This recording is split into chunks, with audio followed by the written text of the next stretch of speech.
करते हैं, हर रोज एक नया फिक्र। अरे तुम नहीं जानते हो इंसानी हुकूक का कौमी आलमी एलामिया क्या कहता है?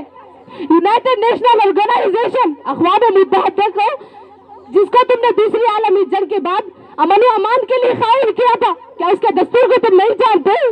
वो क्या कहता है? हमारे दुनिया का दस्तूर इंसानी कौमी आलमी एलामिया, जिसको 10 दिसंबर 1948 ईस्वी को कायम किया गया था, जिसका दस्तूर कहता है आर्टिकल 15B के तहत किसी भी फर्द को उसकी नेशनैलिटी से मनमानी तौर पर महरूम नहीं किया जाएगा। हमारा मुल्क, हमारा इंसानी हुकूक हमें आजादी देता है।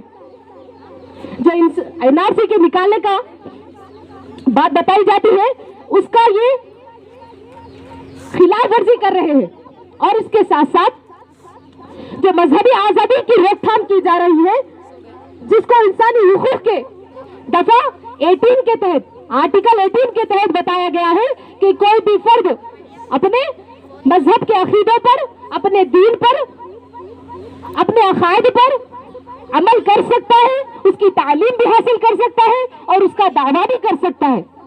क्या तुम इसकी खिलाफ वर्जी नहीं कर रहे हो? ये तो चलो दुनिया का कानून हो गया। मेरी माँ बहनों, हमारे मुल्क का कानून क्या कहता है? फंडामेंटल राइट्स, फंडामेंटल ड्यूटीज, जिसको हमने कायम किया दस्तूर की दफा 25 के तहत, जिसको बुनियादी हुकूक को दस्तूर के 111वें हिस्से में बयान किया गया है। दस्तूर की 25वीं आर्टिकल 25 के तहत हमें यह हक दिया जाता है कि हम हमारे मजहब के अकीदों और हमारे दीन के अकायद पर हम मुकम्मल अमल कर सकते हैं और उसका दावा भी कर सकते हैं। क्या तुम इसकी खिलाफ वर्जी नहीं कर रहे? हर रोज एक नया मामला लाकर खड़ा करते हैं। अगर खिलाफ होते हैं तो होने दो, जागीर थोड़ी है, ये सब धुआं है, आसमान थोड़ी है। अरे सभी का खून शामिल है यहाँ की मिट्टी में। ये हिंदुस्तान किसी के बाप का थोड़ी है, हम सभी का हिंदुस्तान है। हर रोज एक नया मसला लाकर खड़ा करते हैं मेरी माँ बहनों। और हमारे अकायद को ये कहते हैं कि हम हमारे अकायदों की वजह से इनके मुल्क की तरक्की में रुकावट पैदा हो रही है, इंफ्रास्ट्रक्चर में रुकावटें पैदा हो रही है। ये कहते हैं कि मुल्क की तरक्की में रुकावट होने का एक ही सबब है, वो हमारे मुस्लिमों के अकायद है, मुस्लिम की शरीयत है, कानून है। इसकी वजह से हमारे मुल्क में तरक्की नहीं हो पा रही। अरे अगर तुम मुल्क के वफादार हो, सच्चे पक्के अगर मुल्क की तरक्की देने वाले हो, तो याद रखो, जब तक कौम की अगर इत्तेहाद व इत्तेफाक को कायम नहीं करोगे, जब तक मुल्क तरक्की नहीं कर सकता। अगर मुल्क में इत्तेहाद व इत्तेफाक कायम रहेगा, तभी हमारा मुल्क तरक्की कर सकता है, वरना तरक्की नहीं कर सकता।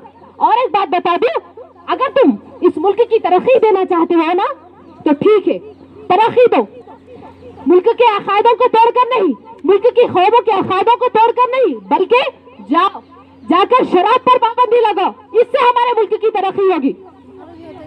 असल जो मुल्क के मालदार हैं, उनसे इनकम टैक्स वसूल करो, जिन्होंने अपने पैसों को बैरूनी ममालिक में इन्वेस्टमेंट कर बैठे हैं, लोनों के जरिए बैंकों में जमा कर छुपे फिर रहे हैं, उनके पास से असल टैक्सों को वसूल करो, इससे हमारे मुल्क की तरक्की हो सकती है। क्या रोज रोज हर साल एक नया नोटबंदी निकालते हो? अरे इससे हमारे मुल्क की पैसे की वैल्यू खत्म होगी, मुल्क की तरक्की नहीं होगी। तुमने देखा होगा, 10 के बंदे आए, 20 के बंदे आए, आज हम दुकानों पे लग जाकर बेच रहे तो कोई लेने के लिए राजी नहीं है। क्या ये नोटबंदी से हमारे मुल्क की तरक्की हो सकती है? नहीं, हमारे मुल्क की तरक्की नोटबंदी से नहीं हो सकती। जो पैसा है उसी को तुम रिसाइकलिंग करो, इससे हमारे मुल्क की तरक्की हो सकती है।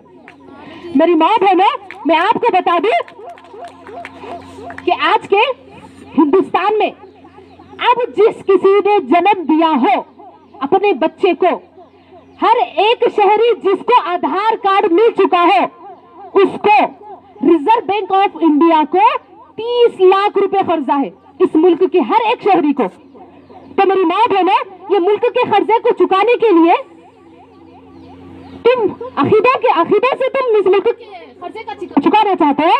नहीं, कभी हमारा मुल्क इससे तरक्की नहीं कर सकता।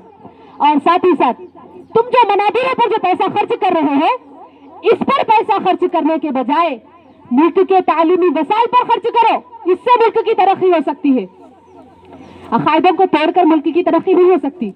मेरी माँ बहनों, आज इतना ही नहीं, मैं आपको बता दूं, रोजाना हर एक बार नया फिक्र, नई सोच के साथ हमारे साथ दुश्मनी करने पर तुले हुए हैं। यहाँ तक कि हाल ही में जो ईद उल अजहा के करीब गाय की ज़बीहा पर जो मसला खड़ा हुआ, उसके लिए एक इतनी बड़ी सियासत खड़ी कर दी। गुजरात में गुजरात की हुकूमत ने क्या किया, एक गाय की ज़बीहा पर एक मुतनाज़ा पोस्टर जारी कर दिया। गौर से सुने मेरी माँ बहनों, ये आज का मामला चल रहा है, रियासतों में ये बातें चल रही है, ये मामलात चल रहे हैं। गुजरात की हुकूमत ने गाय की ज़बीहा पर एक ऐसा मुतनाज़ा पोस्टर जारी किया जिसमें अरबी मतन के साथ ये वाज़ेह का बताया, हमारी कौम को भी बहकाने की फिक्र में लगे हुए हैं। जब हम कभी अरबी जुबान को अगर देख ले तो हम क्या समझते हैं, ये कुरान समझते। मेरी माँ बहनों, हम मुसलमानों को भी बहकाने की कोशिश की जा रही है। एक ऐसा मुतनाज़ा पोस्टर जारी किया जिसमें अरबी मतन में ये लिख डाला, जो सारी की सारी बात मन घड़त है, जिसमें बताया गया, जिसका तर्जुमा मैं आपको सुनाती हूँ। उस पोस्टर में ये बात रखी कि हर एक फर्द को चाहिए कि वो गाय की तकरीम करे, क्योंकि वो चौपायों की सरदार है। ये अरबी जुबान में ये मतन को जारी किया। एहसान है मेरे अल्लाह ताला का, जिसने हमारी कुरान को बस अपने लिए महफूज रखा।